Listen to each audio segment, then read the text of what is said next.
She had been meticulously prepared for brutality. Seated on a rough wooden bench inside the rudimentary medical station, a young Japanese nurse, barely past her 20th year, felt the coarse fabric of her torn uniform and noted the dried blood staining her sleeve. The air hung heavy with the sterile scent of antiseptic mingling with the smell of damp canvas. Opposite her, an American medic worked with focused concentration on her arm, expertly wrapping a pristine white bandage. His touch was firm and steady, his tone hushed and considerate, treating her with a care one might reserve for a beloved sibling. Though she failed to comprehend his language, the intent of his voice was unmistakable. It conveyed neither hatred nor the sneering triumph of a victor, but something utterly foreign to her expectations: profound gentleness. Elsewhere in the tent, other women were gathered, silently consuming steaming bowls of thick stew, a single meal that surpassed the total sustenance they had received over the previous several days. A few were receiving freshly laundered uniforms, neatly folded, while others had their festering wounds carefully dressed. This environment was certainly not paradise. Not yet, but it was a state of overwhelming bewilderment. For years, she had been thoroughly indoctrinated to believe that capture was an outcome worse than expiration. Bushido, the stringent ancient code of the warrior, had permeated from the samurai class down into the consciousness of common soldiers and civilian auxiliaries alike. Surrender was the ultimate transgression, a source of devastating dishonor to one's family, ancestors, and the emperor himself. The resulting shame was supposed to be a crushing, intolerable burden.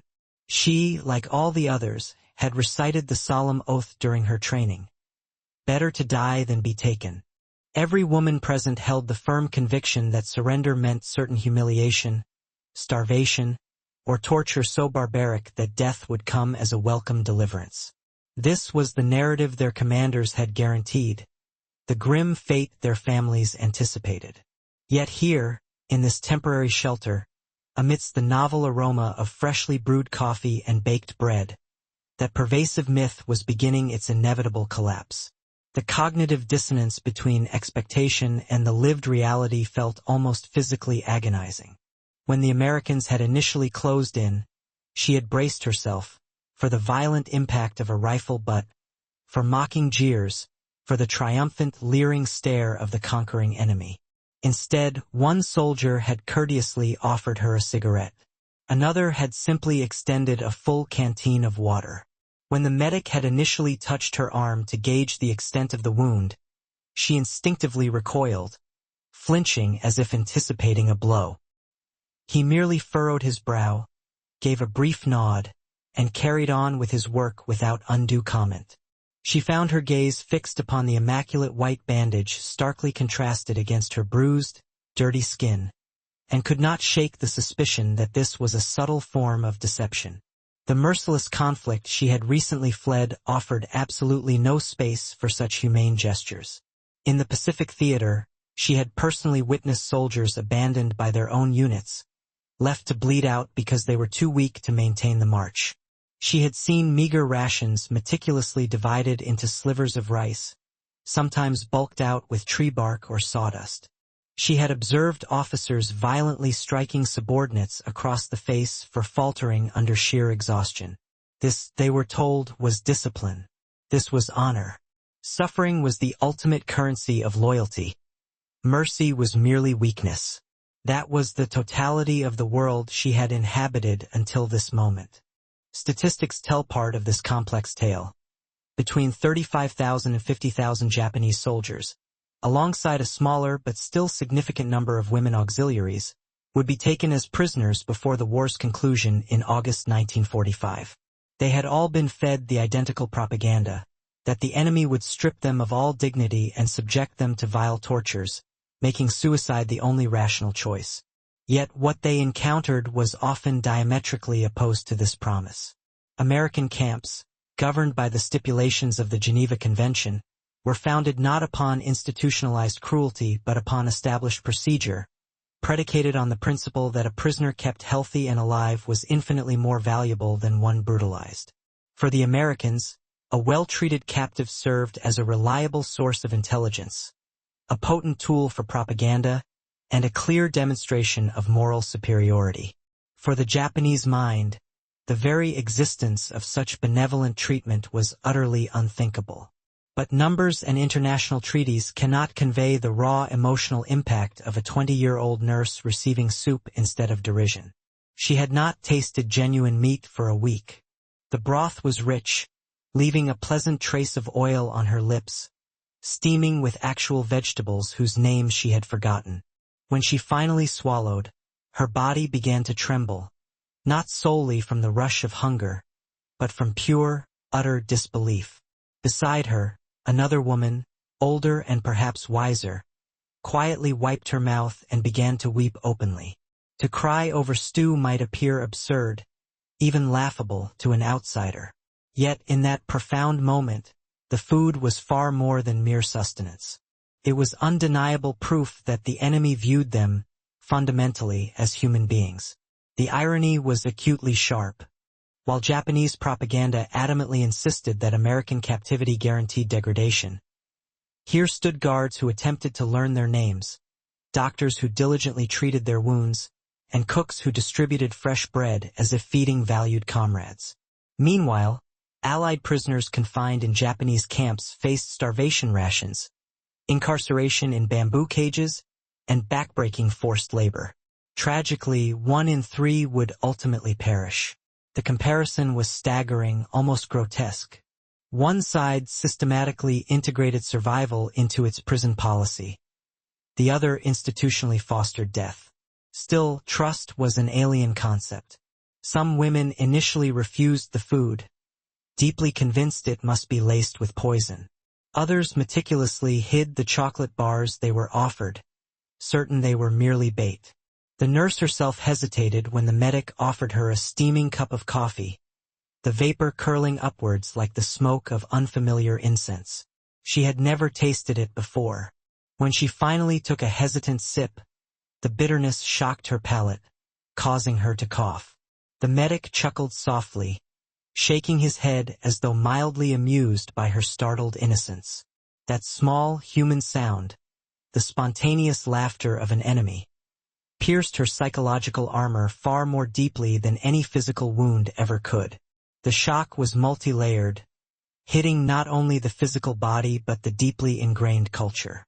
These women had been raised within a system that ruthlessly stripped them of individuality. They were auxiliaries, functionaries, interchangeable pieces within the vast machinery of war. Their personal comfort was irrelevant. Their suffering was championed as proof of devotion. And yet here, in the custody of their supposed foes, they were afforded individual consideration. A designated bed implied that one body mattered. A blanket suggested that warmth was not a sign of weakness. A clean bandage meant that the effort of healing was genuinely worthwhile. These simple amenities, utterly ordinary to the Americans, struck the women receiving them like revelations. It was a world entirely inverted. Soldiers who had been mentally prepared to die suddenly found themselves fed.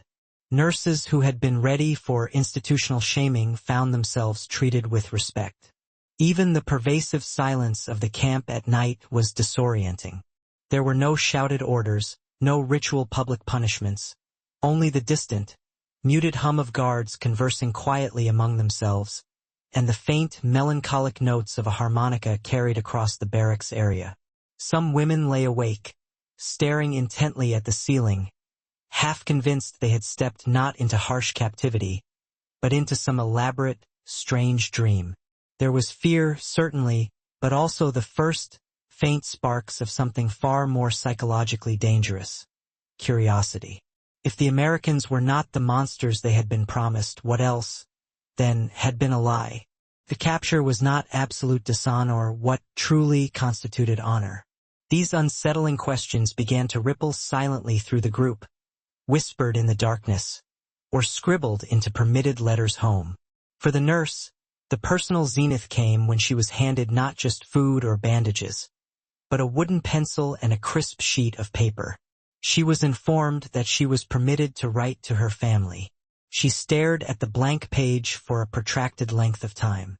She had been rigorously taught that such a thing was impossible, that the enemy would never allow words to pass freely.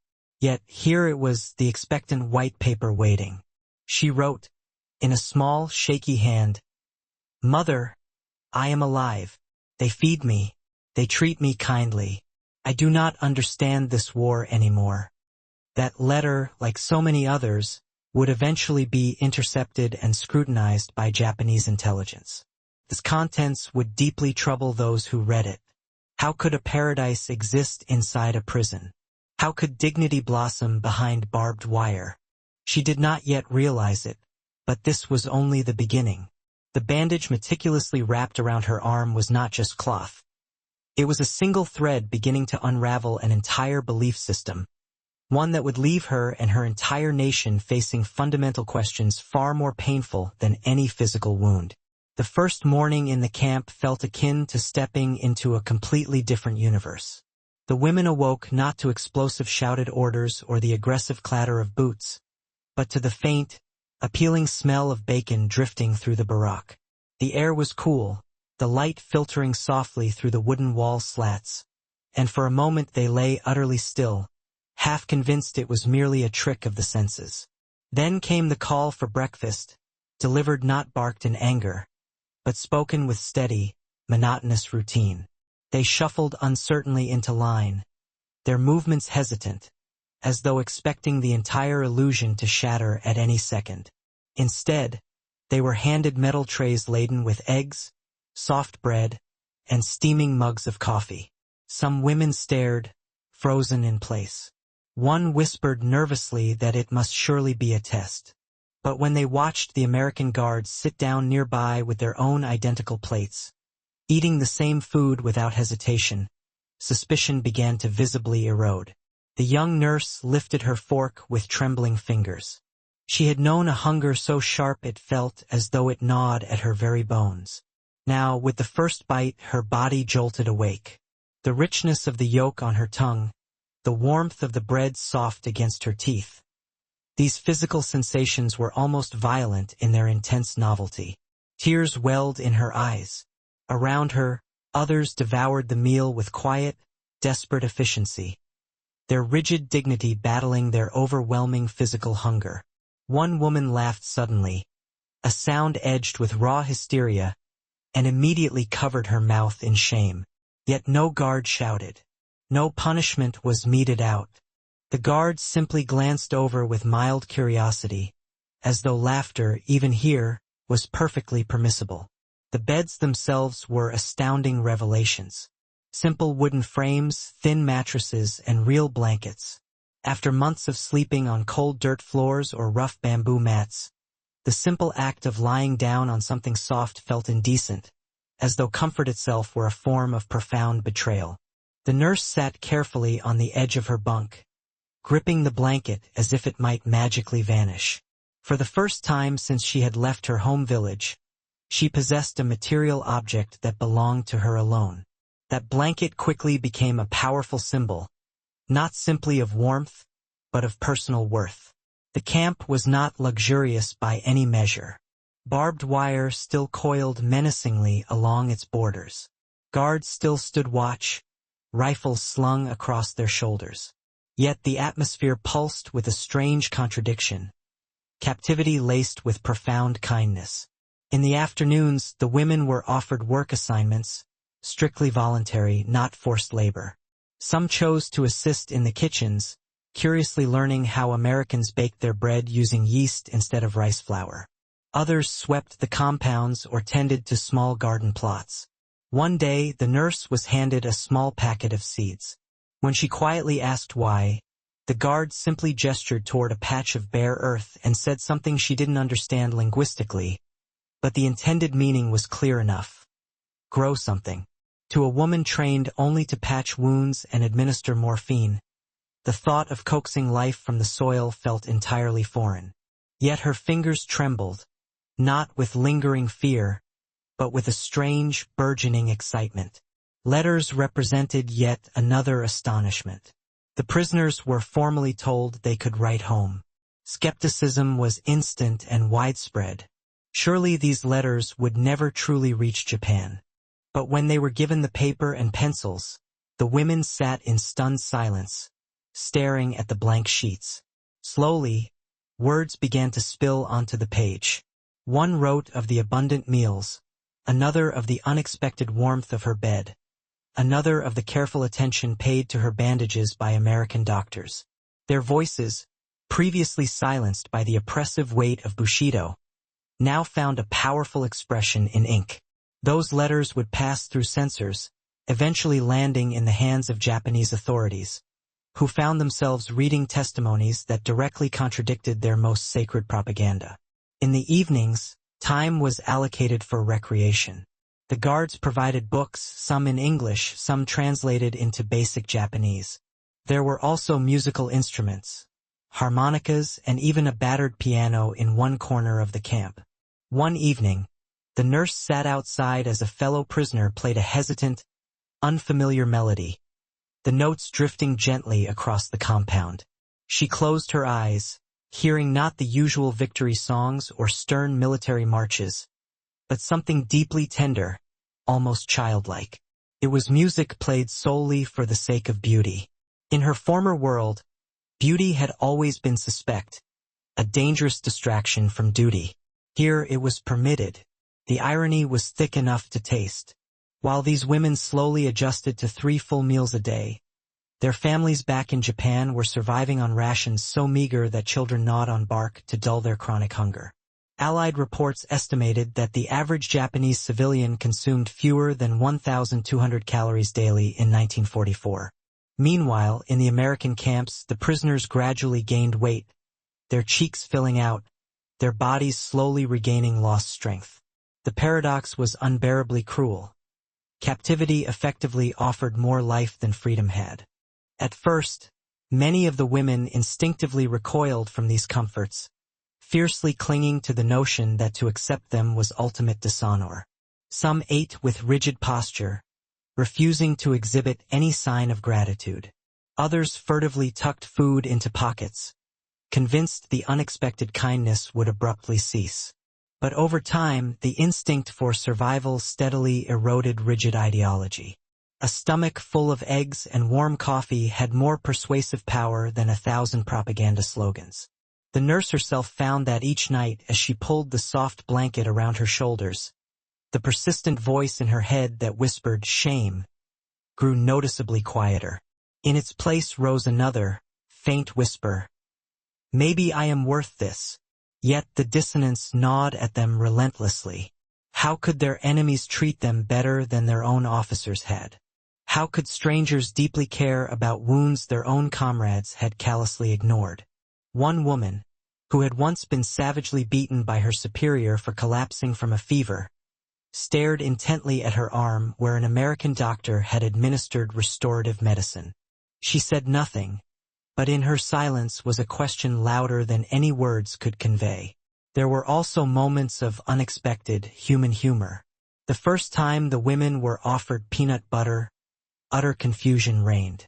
One dipped a cautious finger into the sticky brown paste, sniffed suspiciously, then licked it. Her expression twisted as though profoundly betrayed, and she spat it out quickly, drawing laughter from the nearby guards. Another tried, and then another, until eventually even the nurse found herself smiling, bemused by the strange, viscous sweetness. In that shared laughter was a critical crack in the wall of their fear. The Americans, far from being the tormentors they expected, seemed almost like mildly amused companions in this strange experiment of captivity.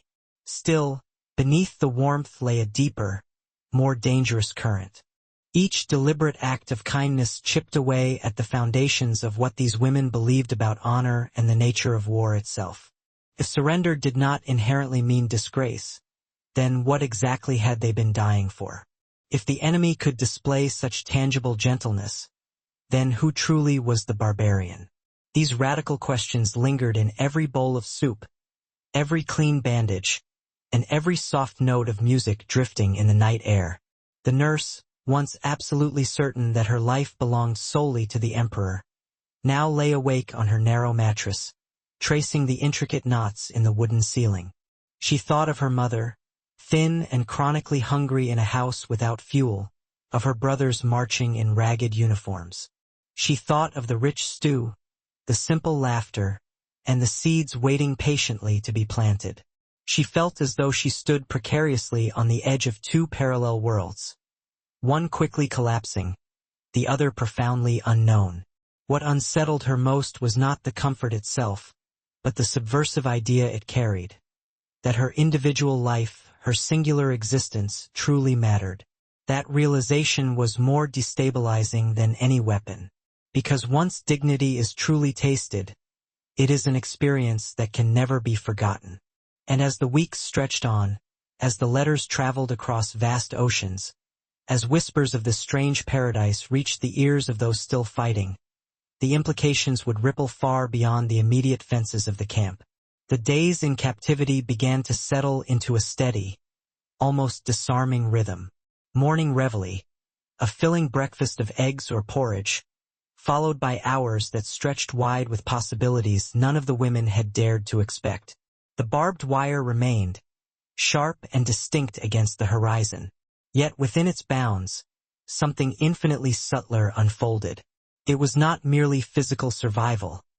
It was the slow, quiet revolution of restored dignity. The young nurse found herself seated in a makeshift classroom one afternoon, a stub of chalk pressed tentatively into her hand. The blackboard before her bore English letters, carefully inscribed by a volunteer guard who doubled as a teacher. She hesitated, her hand hardening slightly, before tracing her own shaky attempt at the word home. The guard nodded with immediate encouragement, that simple gesture carrying an emotional weight she could not articulate. She had never before been asked to learn purely for her own sake. Education in her former world had been solely about service, about sharpening herself into a useful state instrument. Here, learning was offered as if she mattered beyond her functional utility. That small, simple word on the chalkboard opened a psychological door she had never known existed.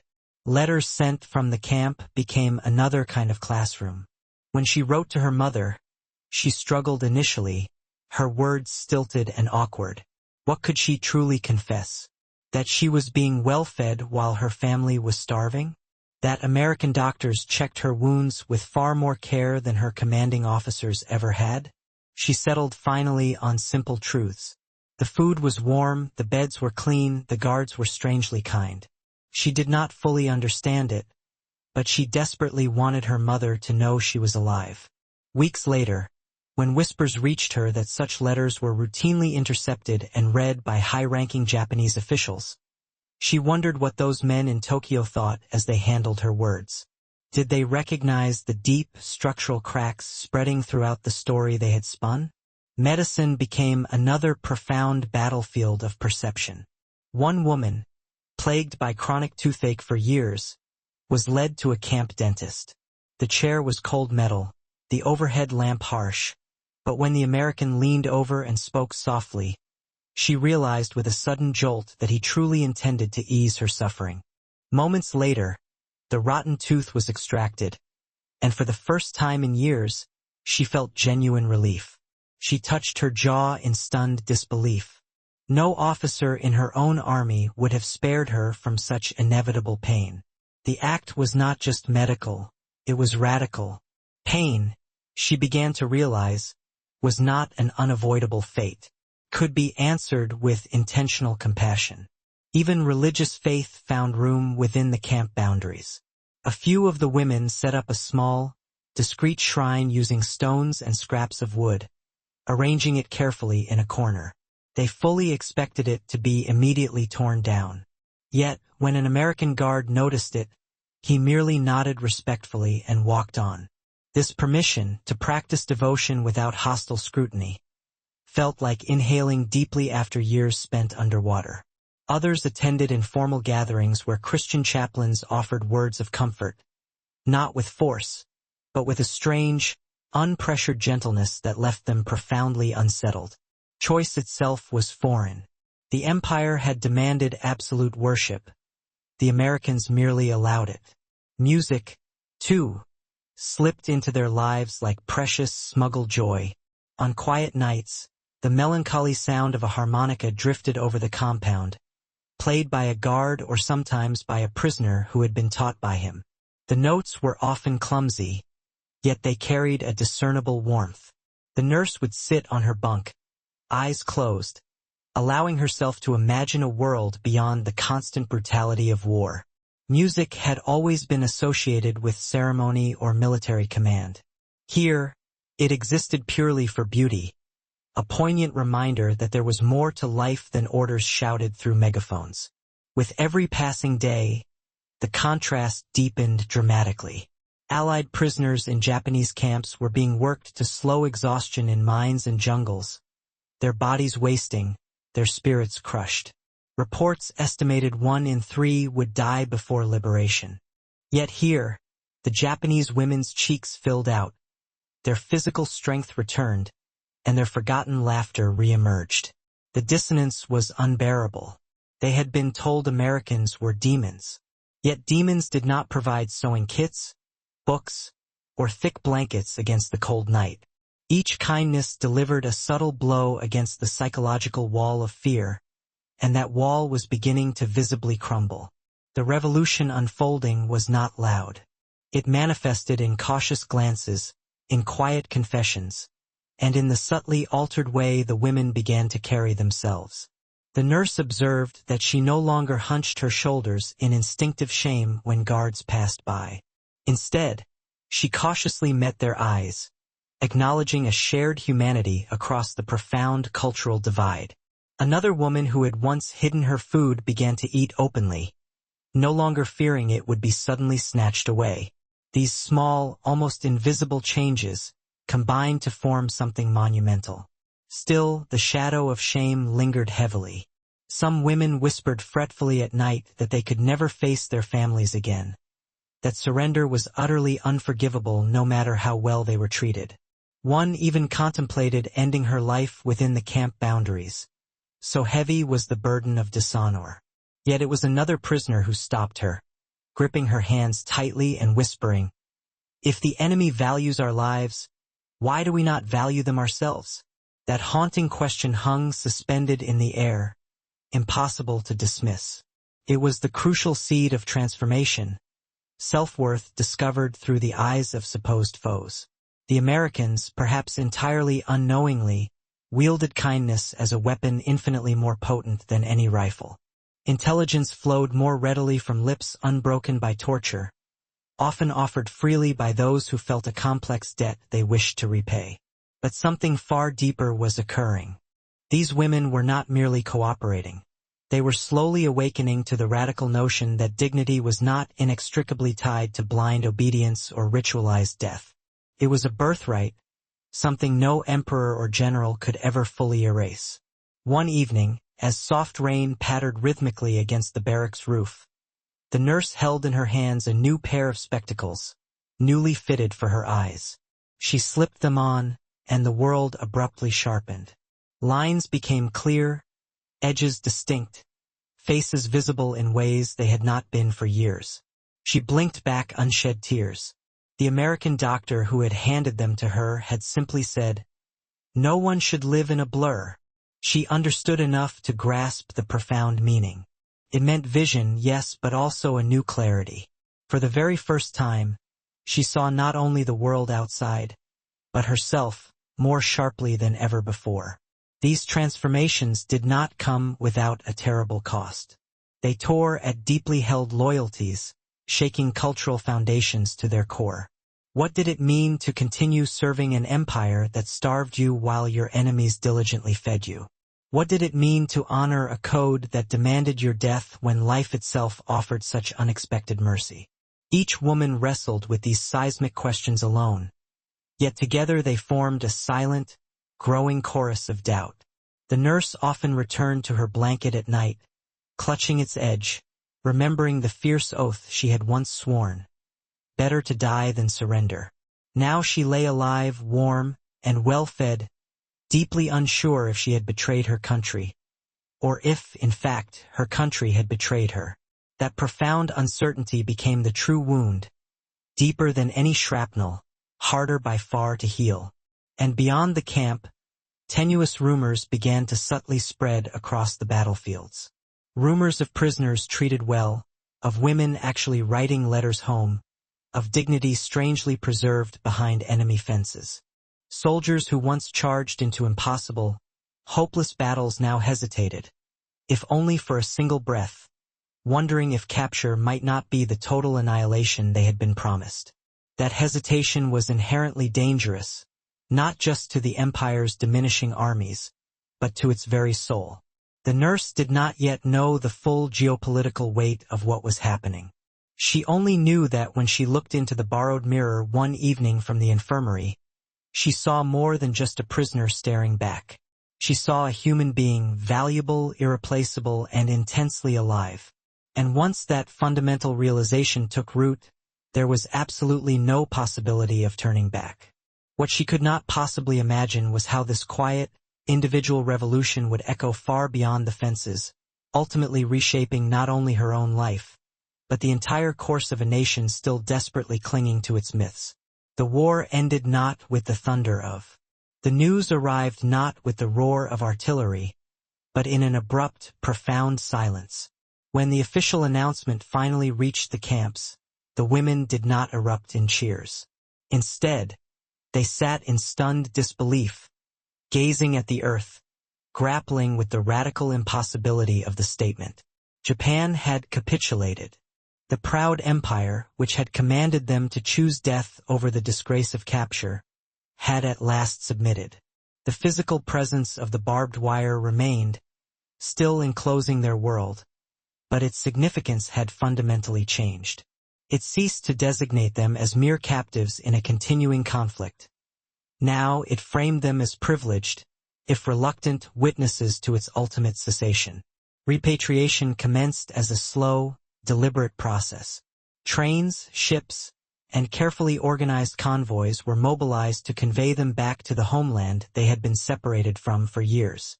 The young nurse eventually boarded a vessel destined for Yokohama, tightly holding a meager bundle of possessions the Americans had permitted her to retain. A simple blanket, a pair of corrective spectacles, and the undelivered letter she had composed for her mother. The ocean before them stretched out, gray and immense, and she was consumed by anxiety about her future. Would she be greeted back as a true survivor, or harshly rejected as a disgraced traitor? She feared that the unexpected kindness she had experienced while imprisoned would instantly dissipate the moment her feet touched Japanese soil again. The Japan she encountered upon her return was utterly unrecognizable. Cities lay shattered, reduced to rubble. Families were desperately starving, and children bore the sunken, hollow-eyed look of chronic hunger. Her own family home had vanished, and her mother was tragically thinner than she could bear to observe. Food supplies were meager, and fuel was even harder to find. People spoke in muted, fearful whispers of the atrocities of Hiroshima and Nagasaki, of the vast firestorms and the national humiliation of surrender. Yet, amidst this profound devastation, the nurse privately harbored memories of relative abundance. Hot, regular meals, clean sheets, and doctors who genuinely provided care. To voice such recollections felt risky, even morally obscene, given the suffering around her. Yet these memories were indelible. The stark contrast gnawed at her consciousness. How was it possible that imprisonment had provided her with a greater measure of basic humanity and dignity than the freedom of her own shattered nation? Other repatriated women shared remarkably similar narratives. In quiet corners and hushed whispers, they spoke of American guards who bothered to remember their names, of evenings unexpectedly filled with music, and of the astonishing sensation of being treated, for the first time, as unique individuals rather than merely disposable instruments of the state. Some admitted sheepishly that they had even learned to speak English. Others confessed to having read American books. For a significant minority, these paradoxical experiences became potent seeds of personal transformation. They began to critically examine every tenet they had been taught: the inherent virtue of sacrifice, the true meaning of honor, and the constricted role of women beyond serving the needs of the empire. The silent, internal revolution that had commenced while they were incarcerated did not cease upon their liberation. It resolutely followed them home. Not every woman, however, could sustain the emotional burden. Some returned to find their families regarded them with deep suspicion, viewing their very survival as a source of shame for having surrendered in the first place. A few chose never to mention their captivity again, interring the memory as if absolute silence could obliterate its existence. Yet, a resilient core carried their surprising testimonies into the fragile nascent New Japan, relating to neighbors that the Americans had not been the demons of propaganda, but simply men, flawed certainly but capable of compassion. Their narratives profoundly unsettled those whose entire identity had been constructed upon a foundation of fervent hatred and fear of the enemy. For the Allied occupation forces, these women's voices served as unforeseen yet invaluable bridges, tangible proof that genuine coexistence between former enemies was attainable. Intelligence officers later acknowledged that the policy of humane treatment towards prisoners had yielded strategic rewards vastly exceeding initial expectations. Cooperation and information flowed naturally from individuals who felt they had been treated with respect. Crucial military secrets were sometimes shared, not under duress or fear, but motivated by a strange, compelling sense of debt, even outright gratitude.